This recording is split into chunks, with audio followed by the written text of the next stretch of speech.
रहा है पाकिस्तान में 1876 से पहले का, आप उसकी हिस्ट्री पढ़ें पाकिस्तान टुडे। ठीक है सर, वो सिर्फ फंसे हुए मार खा रहे हैं कि वो यहाँ बैठे हुए हैं। जो वाइंडर अब कर सकते उसने कर दिया। शेल के सबसे बड़े स्टेक थे पाकिस्तान में, 100 साल की लीज पे थे जितने ये रेलवे स्टेशन हैं आपके, क्योंकि ट्रांसपोर्टेशन रेलवे स्टेशन के थ्रू होती थी। वो आज भी उनके पास लीज पे हैं, पर वो क्यों जा रहा है पाकिस्तान से? पाकिस्तान को इतनी अच्छी मार्केट नहीं है। इंडिया में वो लोग ज्यादा इंटरेस्टेड है। वहाँ का कंज्यूमर उसकी बाइंग पावर भी बेहतर है और वो पढ़ा लिखा कंज्यूमर है। उसको चीज का पता है कि मैंने कौन सी चीज अपने लिए यूज करनी है। दूसरी चीज उनमें नेशनल जो कहते हैं ना, मतलब नेशनलिज्म है। लाइक वो अपनी प्रोडक्ट को ज्यादा प्रेफर करते हैं बनिस्बत मल्टीनेशनल के। हम कहते हैं कि यार मैं ब्रांड यूज कर रहा हूँ, चाहे वही पैंट वही शर्ट यहाँ से सील के बाहर जाके वहां से वापस आके खरीद लेंगे, अपनी चीज को प्रमोट नहीं करेंगे। अंडरस्टैंड करें आपकी ऑलरेडी पाकिस्तान में नहीं हो सकती। इसमें एक चीज मैं ऐड करना चाहूंगा जो इन्होंने बात की है, हर कंपनी जो भी कंपनी पाकिस्तान में काम कर रही है उसका एक प्रोडक्ट लाइफ साइकिल है। पाकिस्तान में इमर्जिंग कंपनियां क्यों आगे नहीं चल पाती, उसकी एक वजह है। वो मेन रीजन ये है कि वो अपने R&D पे काम नहीं करते, वो नई मॉडिफिकेशन के ऊपर काम नहीं करते।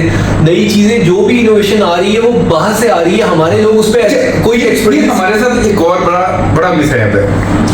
हम जब हमारा इन्वेस्टर है या जो हमारा बिजनेसमैन है वो सिर्फ पाकिस्तान की मार्केट को देख रहा होता है, उसके पास इंपोर्ट करने के लिए कोई चीज नहीं होती। ठीक है, क्योंकि उसकी इंपोर्ट बेहतर नहीं होती। जो ये मल्टीनेशनल है 200 मुल्कों में काम कर रहे हैं, अगर उन्हें एक मुल्क से कुछ नहीं बच रहा ना तो उनके लिए कोई मसला नहीं है, वो वहाँ इन्वेस्टमेंट कर रहे होते हैं। आप देखें कि मतलब लाइक आपको एग्जांपल देता हूँ, एक टैंक आता था, टैंक प्रोडक्ट अभी भी आता है मार्केट।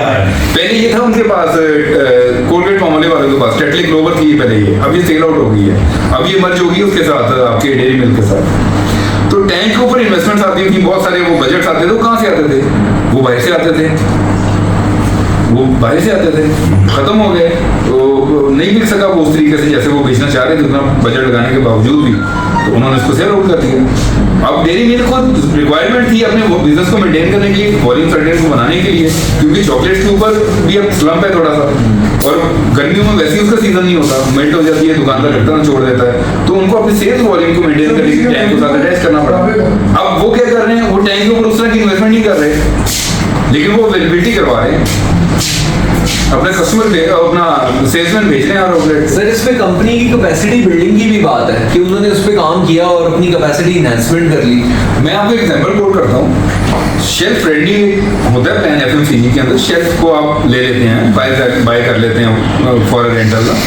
तो कैपरी में था मैं, तो मुझे एक बजट मिला और वो मेरा रीजनल मैनेजर और मेरे जो सीनियर मैनेजमेंट थी वो बार बार मुझे कहे पिंडी इस्लामाबाद की बात करो, यही था मैं।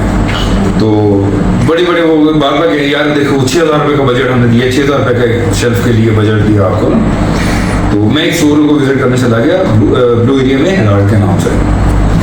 वो पहले तो जाके मैं मैनेजर से मिला, तो मैनेजर का अपना रूम था, 6-7 ऐसे रूम बने, उसमें एक मैनेजर का रूम है, एक जो परचेज मैनेजर उसका है, एक शेल्फ वाले मैनेजर का, एक फलां। उसने कहा जी आपने मेरा स्टोर विजिट किया है? मैंने कहा जी नहीं किया। उसने मुझे अपना स्टोर विजिट कराया, ऊपर पूरा पोर्शन था एक सेपरेट ना, तो वहाँ कोई चीज़ नहीं लगी थी सेटिंग के लिए, सिर्फ यूनिलीवर के प्रोडक्ट की बड़ी स्क्रीन लगी थी डिस्प्ले के लिए। वो कहते जी उन्होंने स्क्रीन लगाई है और साथ में 4 लाख रुपये वो सिर्फ इस एरिया का पे कर रहा है। ठीक है, फिर वो मुझे ले गया सोप की उसमें शेल्फ में, जहाँ पर डिफरेंट कंपनीज, जिसमें यूनिलीवर था, जिसमें आपका डिटोल था, जिसमें आपका सेफगार्ड था। अब कोई 35,000 दे रहा है उसको, कोई वो 50,000 दे रहा है, और उसी हिसाब से उसने शेल्फ को साइज में करके तो दिया होगा। कोने पे मेरा प्रोडक्ट लगा हुआ था कैपरी। मैंने कहा जी हम आपको 6,000 देंगे, आपको जितनी बार इतनी की शर्त नहीं। उसने कहा भाईजान आप 6,000 पास रखें, आपका डिस्प्ले खराब नहीं होगा। मैंने जब बैठ के वहाँ कैलकुलेशन की तो 1 मिलियन से प्लस, ये आपको बात कर रहा हूँ मैं 2008-9 की, 1 मिलियन से प्लस में उसको सिर्फ यही इनकम थी जो वो शेल्फ से ले रहा था। लेकिन इसके सेकेंडरी कंट्रोलर मोर्टिन एक्टिवेयर का सेकेंडरी कंट्रोलर खड़ा किया हुआ था उन्होंने, जिसपे वो उन्होंने नया लॉन्च किया था, वो पेपर का पेपर बना हुआ था ना, तो उसके ऊपर लड़की भी खड़ी थी जो सेलिंग करती थी। आप गए हैं, मैं गया हूँ, हमें प्यार से बुलाया सर, ये देखें ये दें, ठीक है। वो लड़की भी उसकी हाइट थी। अगर मैं जाऊंगा तो मुझे भी प्यार से बुलाते हैं। हाँ, आपको भी प्यार से बुलाते हैं, क्योंकि आपको शायद दो मिनट भी कर लेना। नहीं, मैं तुमसे क्लियर करना चाह रहा हूँ, माहौल थोड़ा सा संजीदा था, मैंने कहा थोड़ा सा मजाक इसमें हो जाए। डिस्कशन होती है वो तो संजीदा ही होती है। जी। तो बाकी जो है अच्छी बात है, इसलिए हमारे मुल्क में चीज़ें उस वक्त बेहतर होंगी जब हम अपनी R&D पे काम करेंगे, रिसर्च, कंज्यूमर बिहेवियर।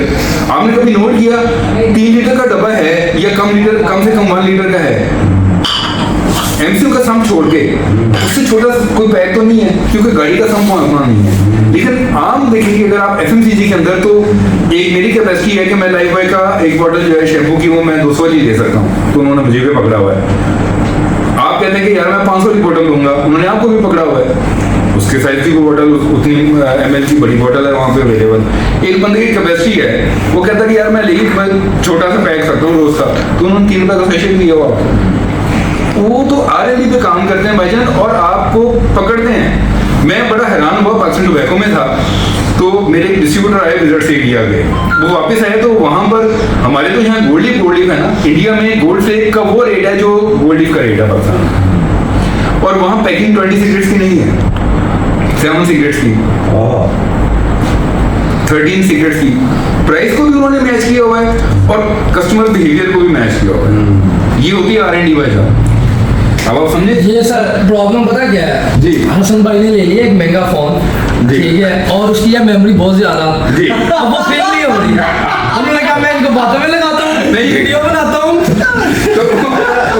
नहीं, वैसे डिस्कशन चल रही है, लोगों के लिए बड़ी इंफॉर्मेटिव है और हम चाहते हैं थोड़ी सी कंटिन्यू करें। हमने रिक्वेस्ट करके गेस्ट को रोक भी इसलिए किया ताकि थोड़ा सा लोगों अच्छा वो आया प्रोवाइड उस हो। कंपनीज ने, अभी सर वाली बात की, उस कंपनीज ने वो काम किए हैं लेकिन उस पर कोई रिस्पॉन्ड ही नहीं आया, क्योंकि आम जो ऑयल चेंजर है वो आपका अपग्रेडेड ही नहीं है। ऐसे ही है हम लोग सर, अभी तक 50 नंबर चल रहा है। कंपनीज अपना ऑब्सोलीट हो गया वर्ल्ड में। कंपनीज अपना तेल बिकवाने के लिए ऑफर डाल देती हैं, वो ये ट्राई नहीं करती कि यार हम इनको ट्रेनिंग दें, इनका ट्रेनिंग सेशन करें और इनको बताएं कि भाईजान आप जो ऑयल को समझते हैं ऑयल ऐसे नहीं है। अच्छा, सर, बात इसका ऐसा होता है, अभी आप यहाँ पे बैठे थे, इस चीज को भी हाईलाइट करें। आप यहाँ पे बैठे हुए थे, अभी ग्रुप 2 की बात हो रही थी, कंपनी का बड़ी मशहूर है, उसका नाम लिया जा रहा था, तो आपने भी कहा वो ग्रुप 2 नहीं हो सकता। जी। मैंने भी आपकी हाइड्रोलिक की आपको बात इशारा करी। किया ना जी। कि वो ग्रुप 2 का हाइड्रोलिक नहीं हो सकता। जी। ठीक है, आपको भी पता है वो क्यों नहीं हो सकता। जी, और मुझे आपको भी पता है क्यों नहीं हो सकता। लेकिन कुछ लोग हैं जिनको पता कि वो हो सकता है।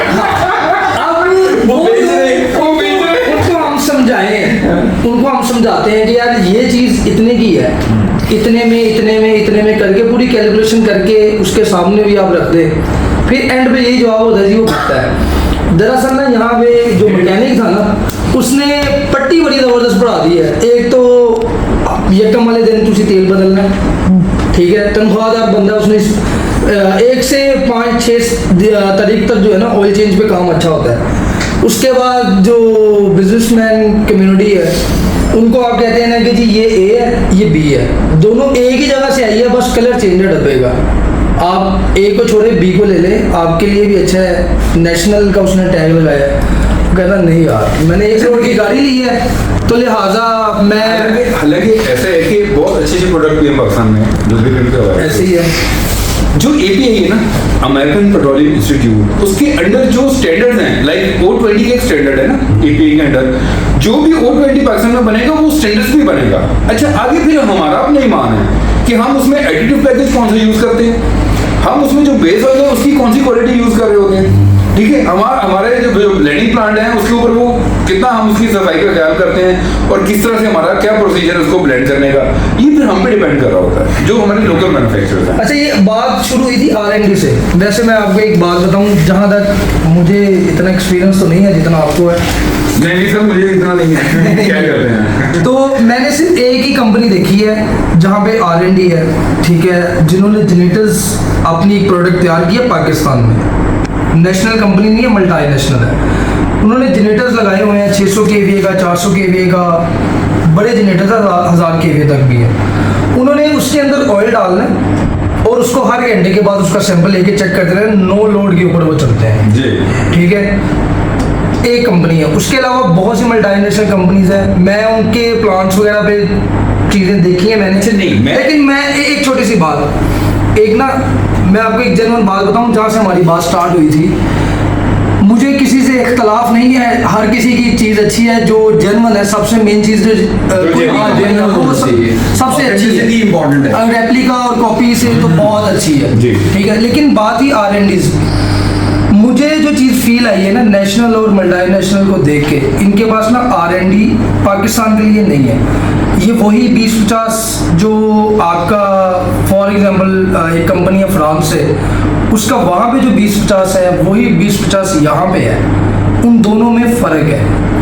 उन माइट भी कॉस्टिंग इफेक्टिव हो रही हो नहीं। या यहाँ पे अपने आपको बताता हूँ, अब अगर आप फ्रांस की प्रोडक्ट को यहाँ यूज करेंगे ना, तो वैसे शायद आपकी गाड़ी उसे एक्सेप्ट ही ना करे। एनवायरमेंटल ठीक है। और ये एक डिस्कशन बड़ी हेल्दी चल रही है, लेकिन हमारा आज के व्लॉग का टाइम कंप्लीट हुआ और इंशाल्लाह हम इसे कल फिर कंटिन्यू करेंगे।